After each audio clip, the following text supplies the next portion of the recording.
चाहे आप नए इन्वेस्टर हो या पुराने इन्वेस्टर हो, चाहे आपके पास ट्रेडिंग अकाउंट पहले से मौजूद हो या फिर आप ट्रेडिंग अकाउंट नया ओपन करने वाले हो, सबका एक सवाल जरूर रहता है कि आपकी मिनिमम इन्वेस्टमेंट कितनी होनी चाहिए, आपका कैपिटल कितना होना चाहिए। तो आज दोस्तों हम इसी टॉपिक के ऊपर बात करेंगे। नमस्कार, मैं हूं श्रेयस जोशी।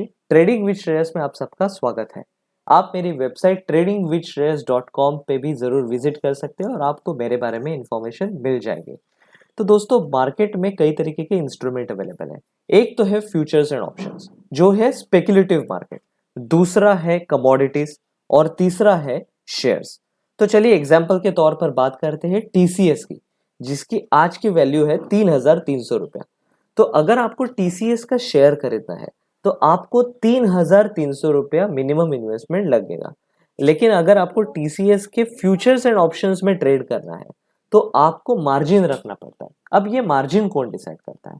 मार्जिन डिसाइड करता है एनएसई यानी नेशनल स्टॉक एक्सचेंज, या फिर बीएसई यानी बॉम्बे स्टॉक एक्सचेंज। तो टीसीएस ट्रेड करने के लिए मार्जिन रहता है 2,08,000 रुपया। ये तो एक एग्जांपल हो गया टीसीएस का। अलग अलग शेयर्स का अलग अलग मार्जिन रहता है। आपको मार्जिन के बारे में ज्यादा इंफॉर्मेशन लेनी है तो आप नेशनल स्टॉक एक्सचेंज की वेबसाइट में जा सकते हैं, nse.com पे जा सकते हैं और आपको मार्जिन की इंफॉर्मेशन मिल जाएगी। लेकिन मार्जिन से बड़ा रहता है ब्रोकर। क्यों? चलिए इसके बारे में बात करते हैं। तो आप सोच रहे होंगे कि ब्रोकर आपको कैसे मदद कर सकता है आपका कैपिटल या फिर इन्वेस्टमेंट डिसाइड करने में। तो मार्केट में दो तरीके के ब्रोकर अवेलेबल है, एक है डिस्काउंट ब्रोकर और दूसरा है full service broker. Full service broker के लगभग सारे शहरों में अपने अपने ऑफिसेस मौजूद रहते हैं, यानी कि आप उनके ऑफिस में जा सकते हैं और ट्रेडिंग या फिर डीमैट अकाउंट ओपन करवा सकते हैं। दूसरा, डीमैट अकाउंट के अलावा बॉन्ड या फिर म्यूचुअल फंड में इन्वेस्टमेंट कैसे किया जा सकता है, इसकी भी राय आपको फुल सर्विस ब्रोकर से मिल सकती है। फुल सर्विस ब्रोकर का ब्रोकरेज प्लान जो रहता है ये जनरली परसेंटेज में रहता है, यानी कि अगर आप फ्यूचर्स में ट्रेड करना चाहते हो तो 0.02% of the transaction value, options में ट्रेड करना चाहते हो तो 50 रुपीज पर लॉट, या फिर शेयर्स खरीदना चाहते हो तो 0.50% ऑफ द ट्रांजैक्शन वैल्यू आपको ब्रोकरेज चार्ज किया जा सकता है। इसके अलावा फुल सर्विस ब्रोकर आपको रिसर्च फैसिलिटी भी प्रोवाइड करता है, यानी कि फुल सर्विस ब्रोकर आपको मदद करेगा जानने में कि आप कौन से शेयर परचेस कर सकते हो लंबे समय के लिए, आप कौन सा फ्यूचर या फिर ऑप्शन बाय या फिर सेल कर सकते हो। लेकिन ये रिसर्च फैसिलिटी या फिर ये जो एडवाइजरी रहती है, इसका सक्सेस रेशियो कितना है, इसका डेटा हमारे पास उपलब्ध नहीं है। दूसरा रहता है डिस्काउंट ब्रोकर। डिस्काउंट ब्रोकर के चार्जेस जो रहते हैं वो फ्लैट रहता है। आप फ्यूचर खरीदो, ऑप्शन खरीदो या फिर शेयर्स में आप ट्रांजैक्शन कर रहे हो, इनके चार्जेस फ्लैट रहेंगे 20 रुपीज पर ऑर्डर, यानी कि पर ट्रांजैक्शन आपको सिर्फ 20 रुपया डिस्काउंट ब्रोकर को देना पड़ेगा। इसके अलावा डिस्काउंट ब्रोकर आपको कई तरीके के ट्रेडिंग प्लेटफॉर्म भी प्रोवाइड कर सकता है। आपको ट्रेडिंग प्लेटफॉर्म के तौर पर मोबाइल एप्लीकेशन दे सकता है, लैपटॉप में एप्लीकेशन दे सकता है, या फिर आप उनके वेबसाइट भी विजिट कर सकते हो और आप ट्रेडिंग कर सकते हो। तो इंडिया में फुल सर्विस ब्रोकर कौन से है और डिस्काउंट ब्रोकर कौन सा है? तो Motilal Oswal, angel broking, share Khan, ये तो कई में से ये एक एग्जांपल्स हो गए जो आप यहाँ पे नोट डाउन कर सकते हो। डिस्काउंट ब्रोकर कौन सा है? तो जीरोडा, 5 पैसा, अब स्टॉक्स, ये सब डिस्काउंट ब्रोकर इंडिया में अवेलेबल है।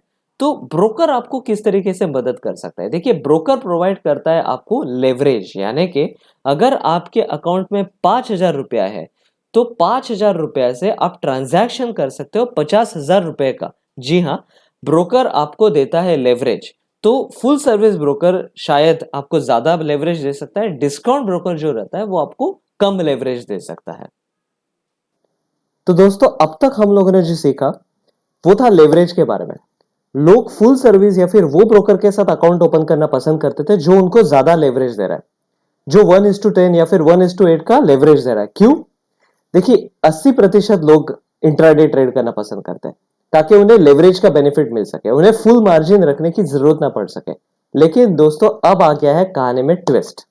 सेबी के नए गाइडलाइंस के अनुसार दिसंबर से लेकर फरवरी 2021 तक, चाहे आपका अकाउंट फुल सर्विस ब्रोकर के साथ हो या फिर आपका अकाउंट डिस्काउंट ब्रोकर के साथ हो, आपको अगर इंट्राडे ट्रेड करना है तो आपको 25% मार्जिन रखना ही है। मार्च से लेकर मई तक ये होगा 50%, जून से लेकर अगस्त तक ये होगा 75% एंड सितंबर ऑनवर्ड्स ये होगा 100%। हालांकि सेबी का ये जो डिसीजन है वो कोर्ट में चैलेंज किया गया है और इसकी अगली सुनवाई 2 मार्च को है। 2 मार्च को पता चलेगा कि सेबी ने ये जो डायरेक्शंस दिया है कि 25% या फिर 50% आपको मार्जिन रखना ही है, आप 1:8 1:10 का लेवरेज नहीं दे सकते, ये इस पे स्टे होगा या फिर ये कंटिन्यू होगा, ये हमें पता चलेगा 2 मार्च को। मार्जिन के अलावा और क्या इंपॉर्टेंट रहता है? मार्जिन के अलावा इंपॉर्टेंट रहता है ड्रॉडाउन। अब ये क्या चीज है? देखिए, मैं हूं मैकेनिकल ट्रेडर, यानी मैं हूं सिस्टम ट्रेडर। सिस्टम ट्रेडर जो होता है वो अपने रूल्स डिसाइड करता है। कोई भी सीजन हो, चाहे वो बारिश हो, ठंडी हो या गर्मी हो, चाहे वो बजट डे हो, इवेंट डे हो, कोई आरबीआई का पॉलिसी डिक्लेयर होने वाला हो या फिर कोई आम दिन हो, सिस्टम ट्रेडर के रूल्स फिक्स रहते हैं। हम अपने रूल्स के हिसाब से ही ट्रेड करते हैं।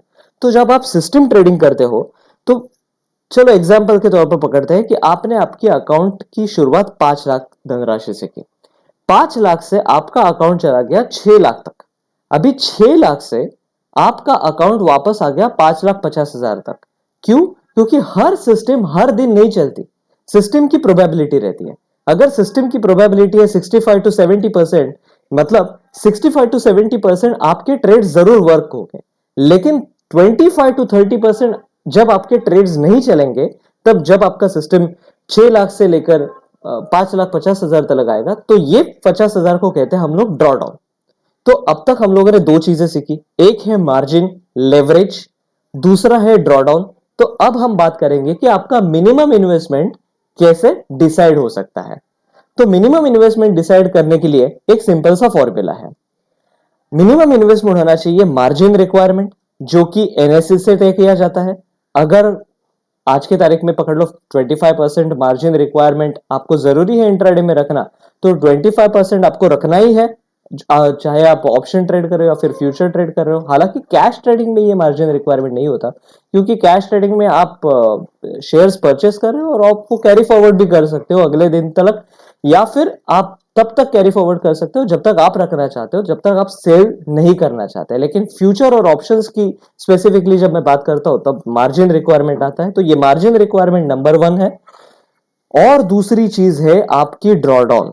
तो आपके सिस्टम के अनुसार अगर आपके सिस्टम का ड्रॉडाउन है 20%, तो आपका ड्रॉडाउन इंटू 2% इंटू 2, मतलब 20% इंटू 2, 40% आपके अकाउंट में होना जरूरी है। चलो एग्जाम्पल देता हूं आपको। आपने एक सिस्टम बनाया, सिस्टम के अनुसार आपका ड्रॉडाउन है 20,000 रुपया और मार्जिन रिक्वायरमेंट है 40,000 रुपीज। तो 20,000 इंटू 2 यानी 40,000 रुपया, और जो मार्जिन रिक्वायरमेंट है वो बनती है 40,000 रुपया। तो आपका मिनिमम मार्जिन रिक्वायरमेंट होता है 80,000, यानी कि अगर आप एक लॉट ट्रेड करना चाहते हो तो आपके अकाउंट में 80,000 होना जरूरी है। ये मैंने एक एग्जांपल भी दिया है।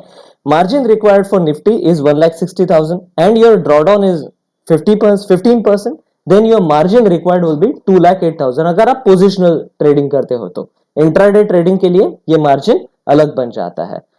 इंट्राडे मार्जिन अगर आप 40,000 मार्जिन रखते हो और आपका total capital with the same drawdown percentage will be 90,000 rupees. लेकिन अगर आप फुल टाइम ट्रेडर बनना चाहते हो, अगर आप सपना देख रहे हो कि आप अपना एग्जिस्टिंग जॉब छोड़ के पूरी तरीके से ट्रेडिंग में फोकस करेंगे, हालांकि इसके फायदे बहुत है।